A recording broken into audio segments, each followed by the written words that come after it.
Biodiversity is a measure of the species richness, which is the number of species in a given area, and also the relative abundance. So how many of each individual of all of those species do we have? If I was interested in the biodiversity of trees around the CCC campus, I would see that I have ponderosa pine, I have a little baby pinyon pine right here, and I have some species of juniper. What we'll notice is that we have a lot of ponderosa pine and a few individuals of our pinyons and a few individuals of the juniper. The stability diversity hypothesis states that the higher the biodiversity of an ecosystem, the more stability that ecosystem will have.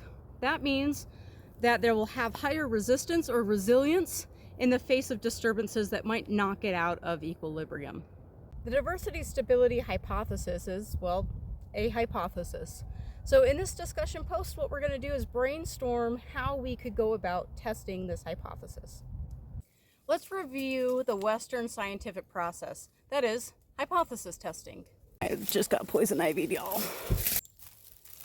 It's cute though. The hypothesis that we're testing is ecosystems with higher species diversity will have higher ecosystem stability in the face of disturbances.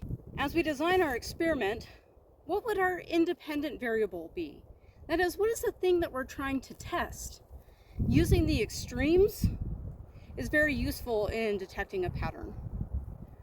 What would our dependent variable be? That is, what is the response that we want to measure to collect the data that will either support or not support our hypothesis?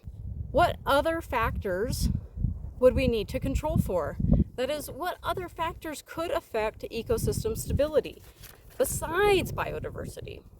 And lastly, what results would support our hypothesis? In the discussion post, I want you guys to tell me what the independent variable is, what the dependent variable is, what factors you would control for, and discuss the results that would support the hypothesis.